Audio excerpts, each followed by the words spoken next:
Good morning friend. आज है 18 सितंबर। तो चलिए देखते हैं आज के करंट अफेयर्स। सबसे पहले वीडियो में होता है क्वेश्चन ऑफ द डे और फिर होते हैं 8 questions. Who has written the book human right and terrorism in India? तो बिल्कुल सही आंसर, सुब्रमण्यम स्वामी ने ये बुक लिखी है। ये बुक काफ़ी ज़्यादा न्यूज़ में है क्योंकि इस बुक में अफ़गानिस्तान में जो इंडियन एयरलाइंस हाईजैक किया गया था उस पर वो पूरी कहानी है कि किस तरह से अफ़गानिस्तान में टेररिज्म बढ़ चुका है और टेररिस्ट किस तरह से ट्रीट किए थे इंडियंस के साथ। आगे बढ़ते हैं। करंट अफेयर सीरीज में आपका बहुत स्वागत है। क्वेश्चन नंबर 1, बहुत ही important news. 100 most influential person जो टाइम्स मैगजीन निकालती है उसमें कौन से इंडियन का नाम आया है? तो ऑप्शन आपके सामने है और इसका आंसर है ममता बनर्जी। देखिए, टाइम्स 100 मोस्ट इन्फ्लुएंशियल पर्सन में 3 इंडियन का नाम इंक्लूड किया गया है, जिसमें पहले तो प्राइम मिनिस्टर नरेंद्र मोदी जी हैं, उसके बाद ममता बनर्जी यानी चीफ मिनिस्टर ऑफ बंगाल, और आदर पूर्णवाला जो कि सीरम इंस्टीट्यूट ऑफ इंडिया के सीईओ हैं। तो इन तीनों का नाम इंक्लूड किया गया है टाइम्स मैगजीन में 100 मोस्ट इन्फ्लुएंशियल पर्सन में। और साथ में जो बिडेन जैसे बड़े बड़े दिग्गज लीडर्स जो हैं उनका भी नाम इंक्लूड किया गया है। क्वेश्चन नंबर 2 की तरफ चलते हैं। Mura Drava Danube has declared as biosphere reserve by UNESCO. जी हाँ, यूनेस्को ने डिक्लेयर किया है biosphere reserve Mura Drava Danube को। आपको बताना है ये कहाँ लोकेटेड है, तो जल्दी से इसका आंसर दें। जी हाँ, ये जो है ये लोकेटेड है यूरोप में। आगे बढ़ते हैं। देखिए, यूरोप के पास 3 नदी है, जो ये रिवर राइन है क्योंकि इसमें 3 नदी इंक्लूड की गई है, मूरा, ड्रावा एंड डेन्यूब। ये तीनों नदी यूरोप में बहती है और ये Austria, Slovenia, then Croatia, Hungary, Serbia, इन सारे लोकेशन में है।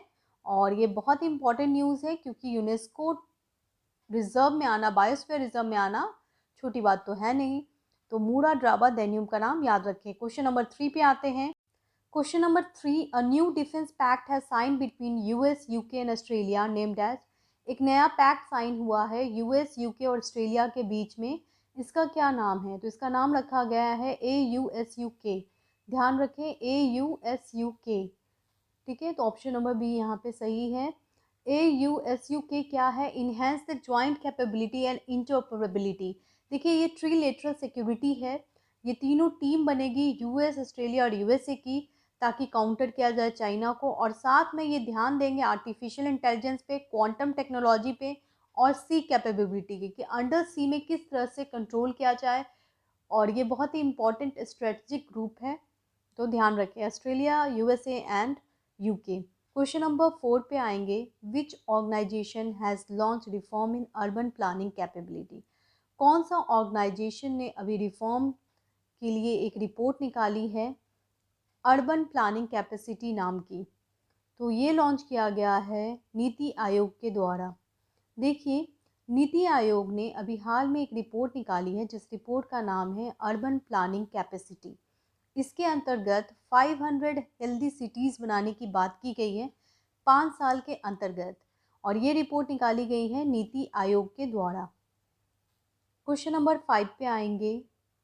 ठीक है, तो नीति आयोग ने बहुत ही इंपॉर्टेंट रिपोर्ट निकाली है। Question number 5, what is the theme of world patient safety day? देखिए, वर्ल्ड पेशेंट सेफ्टी डे मनाया गया है 17 सितंबर को, और उसका थीम क्या है?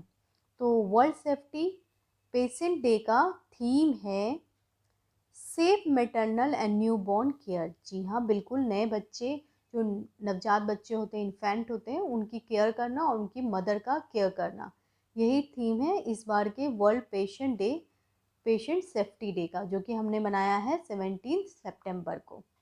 तो थीम भी याद रखें।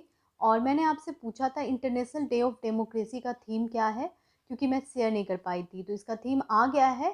तो देख लेते हैं 2021 का क्या थीम है। Strengthening democratic resilience in the face of future crisis.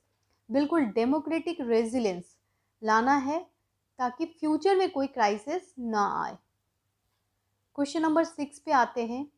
FDI has allowed to be 100% in which sector by government of India. Government of India ने FDI 100% कर दिया है ऑटोमेटेड रूट के थ्रू। किस सेक्टर में? तो देखिए ये 100% FDI किया गया है टेलीकॉम में। ये काफ़ी इंपॉर्टेंट न्यूज़ है। टेलीकॉम में 100% हो गया है, पहले ये 49% था। अब सवाल उठता है ऑटोमेटेड रूट क्या होता है। देखिए फॉरेन डायरेक्ट इन्वेस्टमेंट जो है वो इंडिया में दो तरीके से होता है, एक तो डायरेक्ट और एक होता है ऑटोमेटेड रूट। डायरेक्ट मतलब वो यहाँ आते हैं, एक अपनी इंडस्ट्री सेटअप करते हैं और फिर इन्वेस्टमेंट करते हैं। और दूसरा तरीका होता है ऑटोमेटेड रूट। ये क्या होता है, इसमें ये शेयर्स डिवेंचर्स वगैरह खरीदते हैं, स्पेंड करते हैं, इंडिया में इन्वेस्टमेंट करते हैं। और ये जो ऑटोमेटेड रूट होता है इसमें RBI से परमिशन लेने की आवश्यकता नहीं पड़ती है और इसीलिए ये रूट काफ़ी मायने रखता है फॉरेन इन्वेस्टर्स के लिए। और अभी हाल में टेलीकॉम सेक्टर में 100% FDI कर दिया गया है ऑटोमेटेड रूट से। तो टेलीकॉम सेक्टर के परफॉर्मेंस के कारण किया गया है, तो टेलीकॉम सेक्टर ग्रो क्या कर सकता है आने वाले समय में। तो ध्यान रखें 100% FDI कर दिया गया है। क्वेश्चन नंबर 7 पे आएंगे। Which state government has launch the mission 1 gram panchayat 1 DG पे सखी। ये तो न्यूज़ आपने सुना ही होगा, तो इसका आंसर जल्दी से दें। देखिए इसका आंसर है जम्मू एंड कश्मीर। जम्मू एंड कश्मीर में स्टार्ट किया गया है 1 ग्राम पंचायत 1 DG पे सखी। 1 ग्राम पंचायत 1 DG पे सखी क्या है, थोड़ा जानते हैं। लेफ्टिनेंट गवर्नर मनोज सिन्हा ने इसे लॉन्च कर दिया है। इसके अंतर्गत door to door digital banking and financial service दी जाएगी। ठीक है, घर जाके आपको फिनेंशियल सर्विस दी जाएगी। अच्छा, इससे रिलेटेड एक टर्म है जो कि जनरली इंटरव्यू वगैरह में पूछा जाता है, बिजनेस कॉरस्पॉन्डेंट। ये क्या है? ठीक है, तो बिजनेस कॉरस्पॉन्डेंट का मतलब होता है वो लोग जो घर घर जाकर बैंकिंग सर्विसेज देते हैं और साथ में लोगों को कनेक्ट करते हैं बैंक से। क्योंकि गांव में क्या होता है, बहुत सारे लोग बैंकिंग नॉर्म्स को नहीं समझ पाते हैं और जो डॉक्यूमेंट वो मांगते हैं वो परेशान हो जाते हैं। ऐसे में गवर्नमेंट ने एक एजेंट स्टार्ट किया है जिनको कहते हैं बैंकिंग कॉरस्पॉन्डेंट या फिर बिजनेस कॉरस्पॉन्डेंट। वो क्या करते हैं, वो घर घर जाके उनके इन्फॉर्मेशन को, उनके डेटा को, उनके सर्विसेज को आसान करने के लिए, बैंक के सर्विसेज को आसान के लिए लोगों से जुड़ते हैं। इसमें 80 वीमेन जो हैं सेल्फ हेल्प ग्रुप से सिलेक्ट किए गए हैं ताकि वो DG पे सखी बन पाए और घर घर जाकर ये काम करें। ठीक है, तो ये बिजनेस कॉरस्पॉन्डेंट से रिलेटेड है। क्वेश्चन नंबर 8 पे आते हैं। Euro green bond has recently launch in India by. Euro green bond Bharat में किसके द्वारा लॉन्च किया जा रहा है? तो ये लॉन्च किया जा रहा है पावर फाइनेंस कंपनी के द्वारा। देखिए PFC इंडिया में ला रहा है euro green bond. Power finance company NBFC यानी नॉन बैंकिंग फाइनेंशियल कंपनी है, इसके अंतर्गत यूरो ग्रीन बॉन्ड आ रहा है। तो पहले जानते हैं कि नॉन बैंकिंग फाइनेंशियल कंपनीज किसको कहते हैं। नॉन बैंकिंग फाइनेंशियल कंपनीज वो कंपनीज होती है जो कि इन्वेस्टर्स को सपोर्ट करती है और उन्हें फिनांस करती है। ये प्रॉपर बैंक की तरह नहीं होती है लेकिन बड़े बड़े प्रोजेक्ट में ये फिनांस करती हैं और इसीलिए इसे कहते हैं नॉन बैंकिंग फाइनेंशियल कंपनीज। अभी हाल में यूरो ग्रीन बॉन्ड लाया जा रहा है, क्यों? क्योंकि ये बॉन्ड जो है ये यूरोपियन यूनियन द्वारा लॉन्च किया गया है इन्वायरमेंट को प्रोटेक्ट करने के लिए और इस बॉन्ड को इंट्रोड्यूस कर रहा है इंडिया में PFC। तो ध्यान रखें। आगे बढ़ते हैं, क्वेश्चन ऑफ द डे देखते हैं। First FASTag based metro parking facility has started by. पहला FASTag based metro parking facility start की जा रही है किस ऑर्गेनाइजेशन के द्वारा?